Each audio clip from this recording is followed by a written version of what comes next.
Today I'm in the Somerset countryside and I've come to look at a very rare ruin of a boathouse. We don't have many boathouses around here and this is rare. It's another one I found on maps and I just had to come and see it.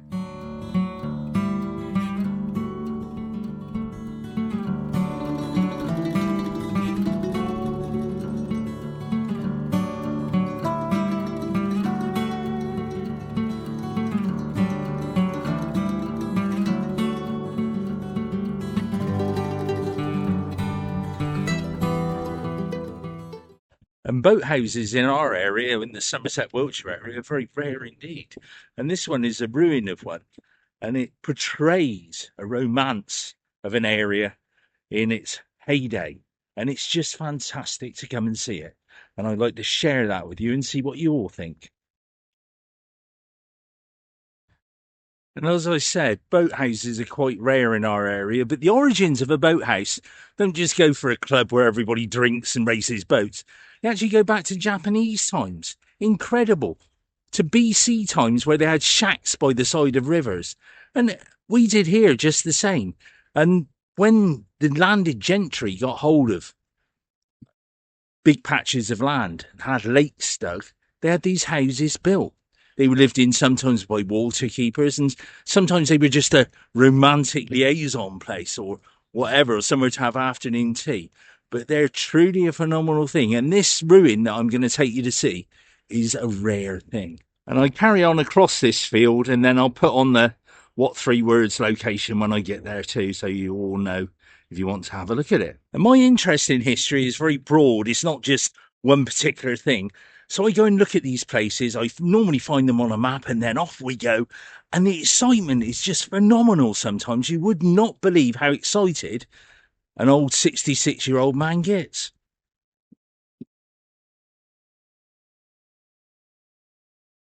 So if this is your first time, if you're watching my channel, all my regular followers realise how diverse and everything I am with history.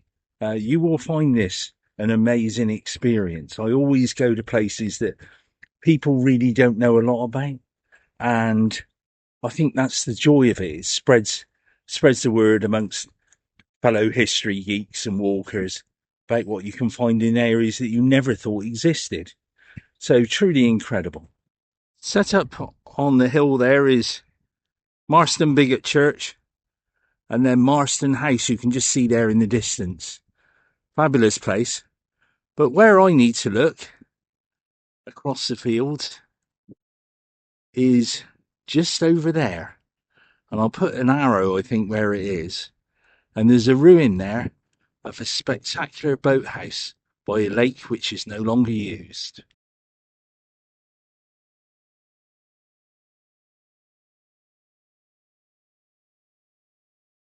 If it was wet, this would be extremely boggy here. It looks like it with all this reed grass and everything around here.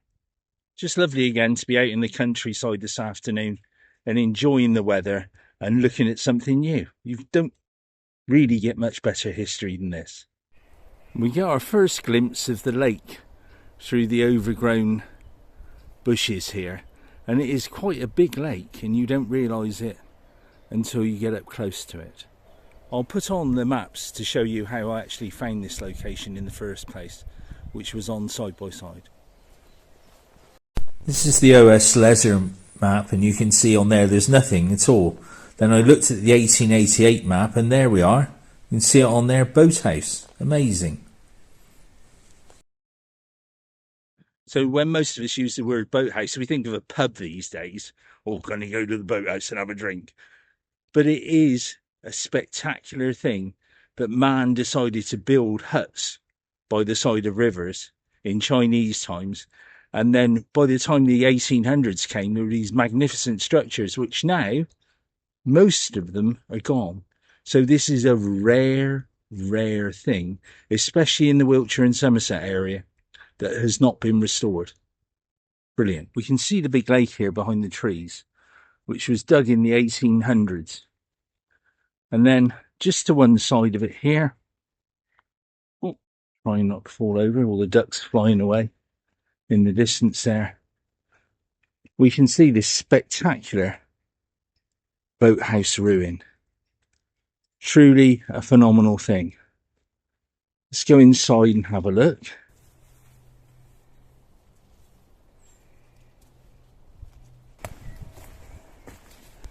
Then into like this little alcove bit here. Doesn't look very stable, does it? With the iron holding up the stone above me. Then just standing in here, we can see where the boats would have come in here. And it's a bit mucky and muddy on the bottom there. And there would have been a big palatial type window there.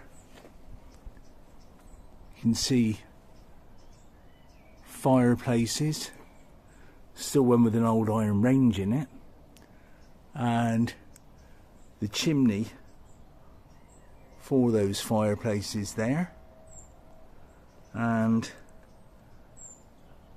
an old iron, I think that's like estate fencing that's been propped up at the side, and a piece of tin which may have been used to protect it at one stage. And there's the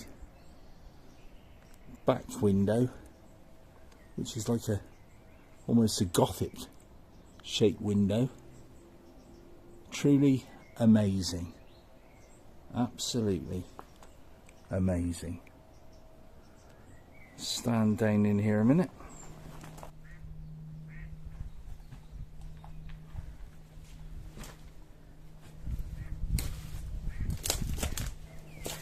Stood here in the ruin, you can see how spectacular it is.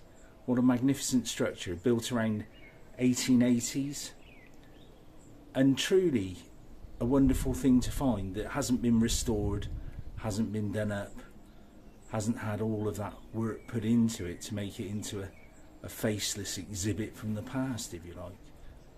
So truly amazing. Imagine the boats coming in there, and then everybody going upstairs around the roaring fire and doing whatever 17th century people did, which is probably not a lot different to what we do today. Absolutely. What an incredible thing. You imagine the view sat there over the lake without all these bushes and everything here. Must have been absolutely amazing. I'm really pleased I've come to see this. So boathouses are not a thing of forgotten antiquity.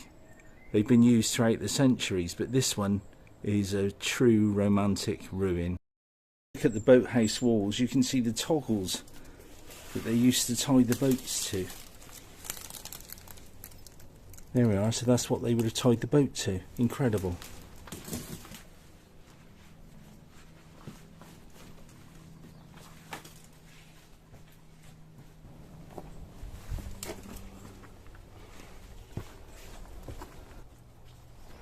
And I walk round the other side where the fireplaces were. See the chimney there on the outside. And just coming into here, you can get an idea of the expanse, or the true expanse of the lake. Be careful not to fall in, James. So, great big lake, and this was all dug by hand in the late 1700s and into the 1800s. Truly fantastic.